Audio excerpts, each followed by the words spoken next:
Elle est là, au milieu de votre travail. Dans le silence de la nuit, même dans vos rêves, vous ne pouvez pas contrôler une personne qui insiste pour habiter votre esprit comme un fantôme psychologique. Ce n'est pas de l'amour, ce n'est pas du désir, c'est quelque chose de plus profond. Et la vérité est que votre inconscient essaie de vous envoyer un message urgent. Et si je vous disais que l'oubli n'est pas la solution, aujourd'hui, vous allez découvrir pourquoi certaines personnes deviennent impossible à effacer et comment utiliser cela pour vous libérer. Ce qui est dans le passé ne reste pas toujours là. Les émotions inachevées restent vivantes en nous, attendant d'être résolues. Mais pourquoi certaines personnes s'accrochent-elles à nos pensées tandis que d'autres s'effacent avec le temps? La réponse est quelque chose de bien plus profond que le désir ou l'attachement. Notre inconscient retient des expériences non résolues et les maintient actives, peu importe le temps qui a passé. Jung a dit que tout ce qui n'est pas traité consciemment reste en nous, influençant subtilement nos sentiments et nos décisions. Cela signifie que si quelqu'un persiste dans votre esprit, c'est peut-être parce qu'il y a quelque chose dans cette relation ou dans la façon dont elle s'est terminée qui n'a pas encore été compris ou intégré. Cette fixation se produit parce que nous cherchons une clôture émotionnelle qui n'est jamais survenue. Peut-être que l'adieu a été abrupt ou que la relation s'est terminée avec des mots restés non dits. L'inconscient, à son tour, continue d'essayer de résoudre cette affaire inachevée, ramenant la personne dans vos pensées à maintes reprises. Ce n'est pas juste un souvenir nostalgique, mais une tentative de votre propre psyché de résoudre un puzzle interne. Mais pourquoi certains souvenirs reviennent-ils avec des odeurs, des chansons ou des lieux? La réponse réside dans un mécanisme cérébral aussi puissant qu'invisible. Avez-vous déjà pénétré dans un café et soudain, l'odeur de l'endroit a ravivé un souvenir vif de quelqu'un, ou peut-être avez-vous entendu une chanson au hasard à la radio et vous avez eu l'impression d'être transporté à un moment du passé, comme si cette personne était à nouveau présente. Cela se produit parce que notre esprit n'enregistre pas seulement des événements, mais aussi les émotions qui leur sont liées. Des petits détails de la vie quotidienne peuvent réactiver des souvenirs qui semblaient endormis, provoquant le retour de certaines pensées sans avertissement. Et la neuroscience montre que les expériences significatives sont enregistrées dans des réseaux neuronaux interconnectés par des émotions. Lorsqu'un stimulus externe active ce réseau, le souvenir revient avec sa charge émotionnelle associée. Si une relation a eu des moments intenses, positifs ou négatifs, le cerveau encode cette expérience en profondeur. C'est pourquoi, même des années plus tard, un simple détail peut raviver des sentiments qui semblait éteint. Jung dirait que cela se produit parce que la psyché ne distingue pas le passé du présent de la même manière que l'esprit rationnel. L'inconscient traite des symboles et des associations, et tout ce qui rappelle une expérience émotionnellement significative peut ramener cette personne dans vos pensées. Le problème est que lorsque nous ne sommes pas conscients de ce processus, nous pouvons rester bloqués. Dans un cycle répétitif de souvenirs involontaires, revivant des sentiments sans comprendre pourquoi. La fréquence à laquelle quelqu'un apparaît dans votre esprit ne dépend pas seulement de ce qui s'est passé entre vous, mais de l'intensité émotionnelle que cette personne représente pour vous. Mais qu'en est-il lorsque l'obsession ne provient pas de souvenirs mais de quelque chose qui n'a jamais existé? Préparez-vous à entrer dans le domaine des projections. Avez-vous déjà rencontré quelqu'un qui semblait avoir quelque chose de spécial, presque magnétique? Cela aurait pu être une attraction intense, une admiration profonde, ou même une antipathie inexplicable. Mais ce qui rend cette personne si présente dans vos pensées ne concerne peut-être pas seulement elle, cela peut être quelque chose en vous. Jung a appelé cette projection psychologique le phénomène par lequel nous attribuons aux autres des caractéristiques qui nous appartiennent en réalité, mais que nous ne parvenons pas à reconnaître. Si quelqu'un vous fascine ou vous irrite profondément, il y a de fortes chances que cette personne reflète quelque chose que vous n'avez pas encore reconnu en vous-même. Par exemple, vous vous sentez attiré par quelqu'un d'extrêmement confiant. Cela se produit parce qu'au fond, vous souhaitez exprimer cette même confiance mais ne vous l'autorisez pas. D'un autre côté, une personne arrogante pourrait vous irriter précisément parce que vous luttez avec ce trait en vous-même. L'inconscient nous fait voir chez les autres des parties cachées de notre propre personnalité. C'est pourquoi certaines personnes s'accrochent à notre esprit, non pas parce qu'elles sont intrinsèquement spéciales, mais parce qu'elles représentent quelque chose que nous devons intégrer. Tant que nous ne mettrons pas cette projection en conscience, nous resterons obsédés par elle sans vraiment comprendre pourquoi. Mais qu'est-ce que nous projetons exactement? Pour répondre à cette question, nous devons examiner un concept central de la psychologie jungienne. Tout ce que nous sommes n'est pas visible pour nous-mêmes. Il existe une partie cachée de notre personnalité composée de désirs réprimés, de peurs non reconnues et de traits que nous préférons ignorer. Jung a appelé cette partie l'ombre, et c'est souvent ce qui nous lie à quelqu'un sans que nous en soyons conscients. Pensez à une personne qui a profondément impacté votre vie. Peut-être qu'elle a évoqué des sentiments contradictoires en vous, admiration et envie, amour et colère, désir et frustration. Maintenant, qu'est-ce qui vous provoque tant chez cette personne? Il se pourrait qu'elle possède un trait que vous avez toujours voulu mais que vous ne vous êtes jamais permis d'exprimer, Ou peut-être qu'elle a exposé un côté de vous que vous préfériez garder caché. Et si vous avez été élevé pour toujours. Être gentil et agréable, évitant le conflit à tout prix, et que soudain vous rencontrez quelqu'un qui est direct, audacieux, peut-être même un peu arrogant, vous ne pouvez pas vous le sortir de la tête.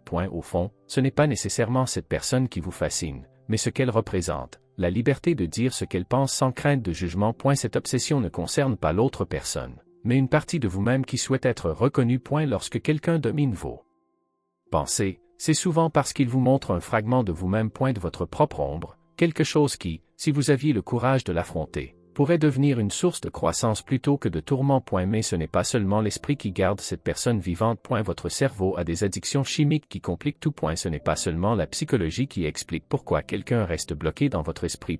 Et la neuroscience montre également que des liens émotionnels profonds laissent des marques sur le cerveau, créant des voies neuronales qui peuvent rester actives même après le départ de la personne. Lorsque nous nous connectons émotionnellement à quelqu'un, notre cerveau libère de la dopamine, de l'ocytocine et d'autres neurotransmetteurs qui renforcent ce lien. Cela se produit surtout dans des relations intenses ou des moments de plaisir, de conflit et de vulnérabilité crée un cycle chimique difficile à briser. Plus la connexion émotionnelle est forte, plus ces voies neuronales sont renforcées. Même si la personne quitte votre vie, sa trace demeure dans votre système nerveux. Cela vous est-il déjà arrivé, vous vaquez à vos occupations, distrait, et soudain un souvenir de quelqu'un surgit de nulle part. Pas parce que vous avez choisi de penser à elle, mais parce que votre cerveau a appris à associer certains stimuli à cette personne. Cela pourrait être une phrase spécifique, un toucher, ou même la sensation d'être dans un endroit similaire à celui où vous alliez ensemble. Le cerveau n'oublie pas les connexions fortes, donc il les réactive quand on s'y attend le moins.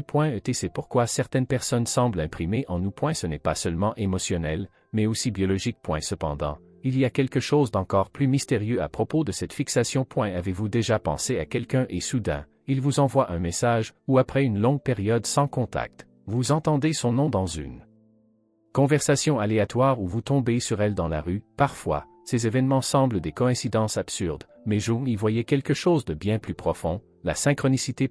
Et la synchronicité est lorsque des événements externes s'alignent avec des états internes d'une manière qui semble significative mais sans explication logique. Pour Jung, ce n'était pas juste le hasard, mais un signe que quelque chose dans l'inconscient essayait d'émerger dans la conscience. Imaginez quelqu'un qui essaie de tourner la page après une relation passée. Après des mois sans contact, il se sent enfin prêt à avancer, et le même jour, il croise son ex au moment le plus inattendu.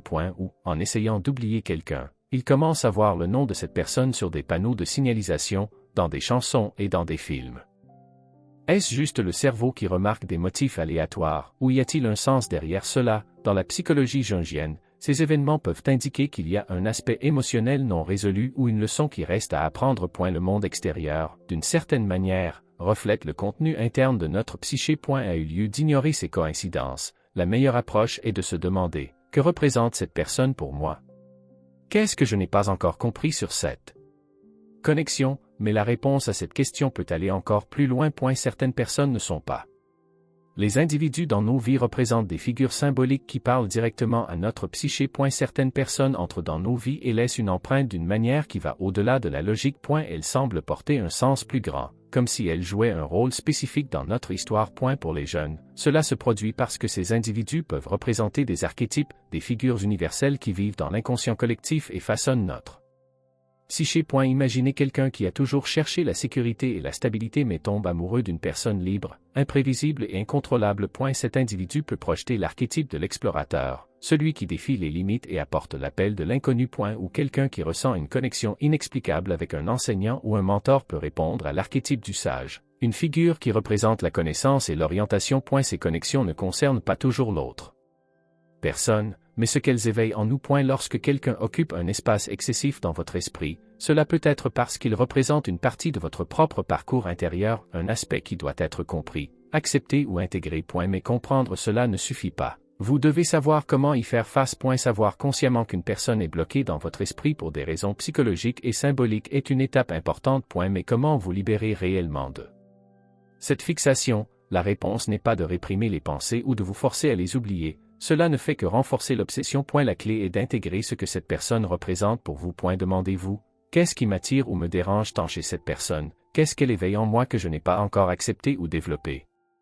Écrire à ce sujet vous aidera à organiser vos sentiments et à révéler des schémas invisibles. Une autre étape consiste à récupérer votre énergie émotionnelle. Parfois, nous restons bloqués sur quelqu'un parce que nous avons investi tant d'émotions dans cette relation que nous finissons par laisser des parties de nous-mêmes là-bas. Ramener cette énergie signifie se reconnecter à vos propres désirs, intérêts et identités. Redécouvrir de vieux passe-temps. Changer de routine ou explorer de nouveaux environnements peut aider à créer de nouvelles connexions neuronales et à briser les schémas automatiques du cerveau. Et la méditation et la visualisation sont également des outils utiles. Fermez les yeux et imaginez cette personne devant vous. À eu lieu de lutter contre sa présence, reconnaissez ce qu'elle symbolise. Ensuite, visualisez-vous en train d'absorber cette qualité en vous et de laisser doucement son image s'évanouir. Voyez cette expérience non pas comme un problème, mais comme une opportunité de croissance. Cette obsession ne concerne pas l'autre personne, elle concerne vous. Et si quelqu'un revient sans cesse dans votre esprit, ce n'est pas seulement parce qu'il était spécial, c'est parce qu'il vous a montré quelque chose qui doit encore être compris en vous-même.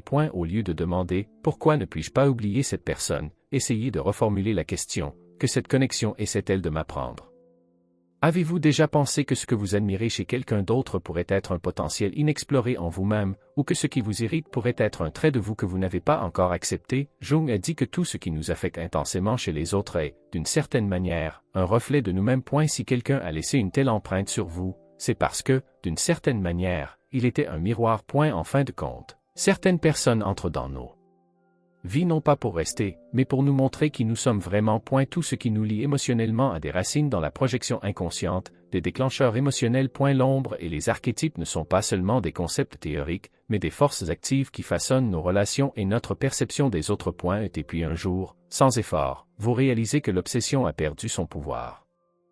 Non pas parce que le souvenir a disparu, mais parce que vous n'en avez plus besoin pour vous sentir entier. Et si vous avez aimé ce contenu et souhaitez comprendre davantage les questions de la vie, abonnez-vous à la chaîne et partagez cette vidéo avec quelqu'un qui est également éveillé.